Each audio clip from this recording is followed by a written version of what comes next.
اللہ الرحمن الرحیم۔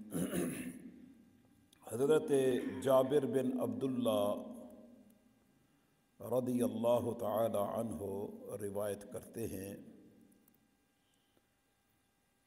فرماتے ہیں ان النبی صلی اللہ علیہ وسلم، بے شک نبی کریم علیہ الصلاۃ والسلام نے قال فرمایا، لا تزال المغفرۃ تحل بالعبد، ہمیشہ بخشش بندے کو حاصل ہوتی رہے گی، ما لم یرفع الحجاب، جب تک حجاب اٹھ نہیں جائے گا۔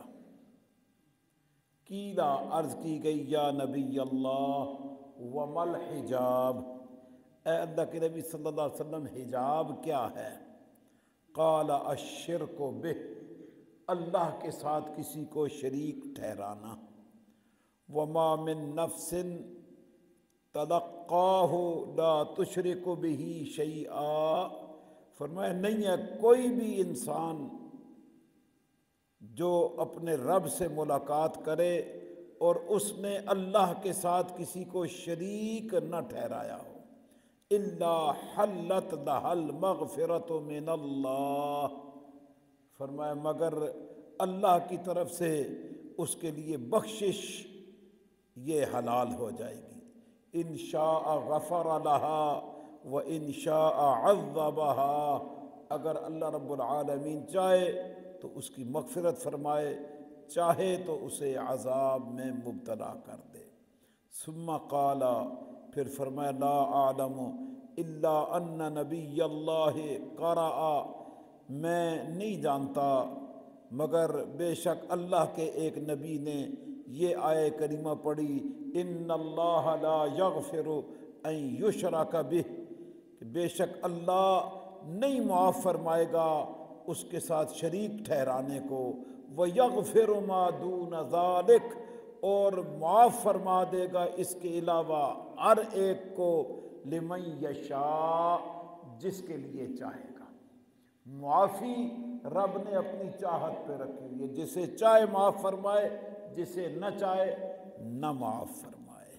تو اس لیے شرک گناہوں کی دنیا میں سب سے بڑا گناہ ہے۔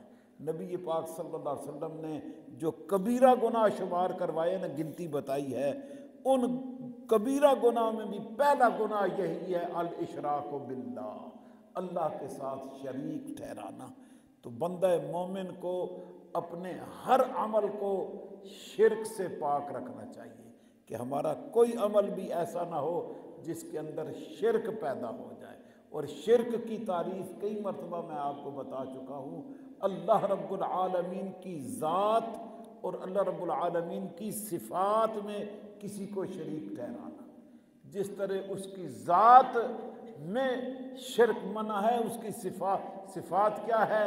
یہ بارش برسانا اور اولاد عطا فرمانا، یہ ساری چیزیں رب کی صفات کے اندر داخل ہے، رحمان ہونا، رحیم ہونا، یہ اس کی صفات ہے۔ تو اس کی صفات کے اندر بھی کسی کو شریک نہیں ٹھہرانا ہے۔ بالذات یہ سمجھا جائے جیسے رب مہربان ہے، کوئی بندہ بھی مہربان ہو گیا، نہیں، رب رب ہے، بندہ بندہ ہے۔ ڈاکٹر دوائی دیتا ہے، شفا ملتی ہے، تو اس نے نسخہ دیا ہے، شفا رب کی بارگاہ سے آئی ہے، یہ عقیدہ ہونا چاہیے۔ تو اسی طرح اللہ کے کامل بندوں کے پاس جو ہم جاتے ہیں، اور کئی لوگ کہتے ہیں یہ بھی شرک ہے، تو ایسا نہیں ہے۔ جیسے ڈاکٹر سے علاج کروایا، اس نے ہمیں دعا دی، ہم نے استعمال کی، ٹھیک ہو گئے۔ اللہ کے ولی کے پاس گئے، اس نے ہمیں جھاڑ پھونک کی، دم کیا، تعویذ دیا، ہم ٹھیک ہو گئے۔ یہ حدیثوں سے اور قرآن سے ثابت ہے۔ حضرت ابو سعید خدری فرماتے ہیں، ہم سفر میں تھے، ایک جگہ ایک بستی سے گزرے، تو اس زمانے میں مسافر کسی بھی بستی میں چلے جائے تو بستی والوں سے اپنی مہمان نوازی طلب کر سکتے تھے، ظاہر سفر ہوتا، کھانے پینے کی حاجت ہوتی، انہوں نے انکار کر دیا کہ نہیں دیتے۔ اتفاق یہ ہوا کہ ان کا سردار بیمار پڑ گیا، اور اتنا شدید بیمار کہ اس بستی کے جتنے حکیم طبیب تھے انہوں نے ہاتھ کھڑے کر دیا، ہم نہیں اس کا علاج۔ تو وہ دوڑے ہوئے ان کے پاس آگے، صحابہ کی جماعت کے پاس، کہ جناب آپ کوئی دم دارو کریں، کوئی ایسا پھونک ماریں، آپ اللہ کے نیک لوگ لگ رہے ہیں، یہ بخاری شریف کے اندر بھی روایت موجود ہے، سیاستہ میں اکثر میں موجود ہے۔ تو حضرت ابو سعید خدری فرماتے ہیں ہم نے کہا جی کہ ہم 40 بکریاں لیں گے پھر دم کریں گے، 40 بکریاں۔ تو حضرت ابو سعید خدری ساتھ چلے گئے، جا کے آپ نے فاتحہ شریف پڑھ کے پھونک ماری، ان کا سردار اٹھ کے بیٹھ گیا، بالکل اس کی جان نکل رہی تھی، سخت تکلیف میں مبتلا تھا، صرف سورہ فاتحہ شریف پڑھی وہ ٹھیک۔ انہوں نے جناب 40 بکریاں نکالی، ان کے حوالے کر دی۔ اب جب صحابہ اکرام بکریاں لے چکے، آپس میں ایک دوسرے کے ساتھ اکٹھے ہوئے تو کہنے لگے یار یہ تو بڑا غلط ہو گیا، اللہ کے قرآن کے بدلے ہم نے بکریاں لے لی ہیں، تو یہ ایسا نہیں کرنا چاہیے۔ اختلاف رائے ہو گئی صحابہ کی طرف۔ حضرت ابو سعید خدری فرماتے ہیں پریشان کیوں ہوتے ہو یار، مدینہ ہی تو جا رہے ہیں، جا کے رسول اللہ صلی اللہ علیہ وسلم کی بارگاہ میں عرض کرتے ہیں کہ یہ معاملہ ہوا ہے، اگر رسول اللہ نے اس کو جائز رکھا تو ہم بکریاں تقسیم کر لیں گے، اور اگر جائز نہ رکھا تو ہم واپس ان کے آ کے ادھر قبیلے میں چھوڑ جائیں گے، ہمارا کیا ہے، سفر ہی کرنا ہوگا نا۔ تو بکریاں لے کے مدینہ پاک پہنچ گئے، نبی رحمت صلی اللہ علیہ وسلم کی بارگاہ میں حاضری ہوئی، سارا واقعہ سنایا۔ میرے آقا کریم صلی اللہ علیہ وسلم نے فرمایا تمہارے لیے حلال ہے، تمہارے لیے کیا ہے، حلال ہے۔ اور فرمایا یہ تمہیں کس نے بتایا کہ فاتحہ شریف پڑھی جائے تو شفا مل جاتی ہے؟ حضرت ابو سعید خدری فرماتے حضور ایک دفعہ آپ نے تو بتایا تھا کہ سورہ فاتحہ سورۃ الشفا ہے، یہ موت کے علاوہ ہر بیماری کا اللہ نے اس کے اندر علاج رکھا ہوا ہے کہ کسی بھی بیمار پر پڑھ کے پھونک ماری جائے اللہ شفا عطا فرما دیتا ہے، تو بس اسی وجہ سے میں نے پڑھ کے پھونک مار دی۔ تو میرے آقا نے فرمایا اس کا مطلب ہے یہ میں نے دم بتایا تھا تو پھر میرا حصہ بھی نکالو، پھر ان بکریوں میں سے مجھے بھی حصہ دو۔ تو صحابہ اکرام بھی حضور پہ جان مارنے والے، آدھی بکریاں رسول اللہ کو پیش کر دی، 20 بکریاں حضور کی بارگاہ میں اور باقی 20 آپس میں تقسیم کر دی۔ تو یہ ہے جناب کہ دم سے بھی علاج ہوتا ہے، اور حضور کی بارگاہ میں ہوا ہے، صحابہ نے کیا ہے، تو اس کو کوئی بندہ کہے کہ جناب یہ دم کرنا بھی درست نہیں ہے، کسی اللہ کے نیک بندے کے پاس جانا درست نہیں ہے، تو اس بیچارے کی اپنی سمجھ کا قصور ہے۔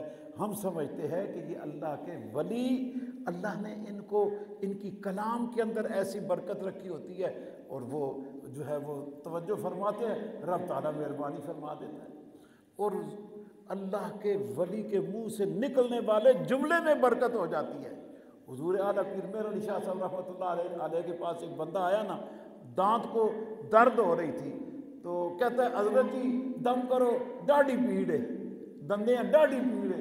تو حضرت صاحب نے کوئی قرآن نہیں پڑھا، کوئی آیت نہیں پڑھی، آپ نے 3 مرتبہ فرمایا ڈاڑھی پیڑ ڈاڑھی پیڑ ڈاڑھی پیڑ، پھونک ماری، درد جاتا رہا، تکلیف جاتی رہی۔ تو وہ آگے سے مرید کہتا ہے حضرت میں نے بھی اجازت دے دو، میں بھی دم پایا کروں۔ اب ڈاڑھی پیڑ کوئی اللہ کا کلام نہیں ہے، بس اللہ کے ولی کے منہ سے یہ جملے نکلے، اسی کے اندر اللہ نے شفا رکھ دی۔ تو اس لیے شفائیں تو رب کے پاس ہیں، کرم نوازیہ رب کے پاس ہے، بندوں کے پاس کچھ بھی نہیں ہے۔ لیکن رب ہر بندے کی کہنے پہ میں 100 مرتبہ ڈاڑھی پیڑ کہوں، میرے کہنے سے نہیں ہوگا، آپ کہیں نہیں، لیکن اللہ کے بندے کی بات ہی کچھ اور ہوتی ہے نا۔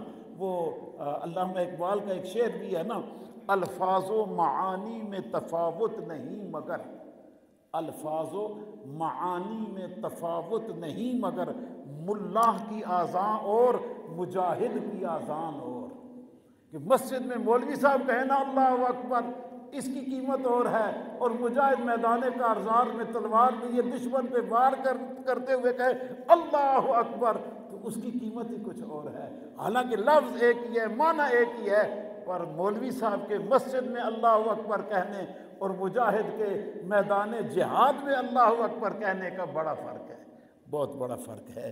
تو یہی بات ہے، اللہ کے کامل بندے کے منہ سے نکلی ہوئی بات اللہ پوری فرما دیتا ہے۔ وقت پورا ہو رہا ہے، ورنہ بخاری شریف میں درجن سے زائد مرتبہ ایک حدیث امام بخاری لائے ہیں، رب اشعث مدفوع بالابواب، فرمایا کتنے لوگ ہیں جن کے بال بکھرے ہوئے ہیں، دروازوں سے دھتکار دیے جائیں، لو اقسم علی اللہ لابرہ، اگر وہ کسی معاملے میں اللہ کی قسم اٹھا لے اللہ ان کی قسم پوری فرما دیتا ہے۔ اللہ ان کی حالانکہ ان کی ظاہری کنڈیشن ایسی ہے کہ بندہ دیکھ کے کہتا ہے کہ ایم ایس آئی ہے، فقیر ہے، چھوڑو، لیکن اللہ کی بارگاہ میں ان کا بھی مقام ہوتا ہے۔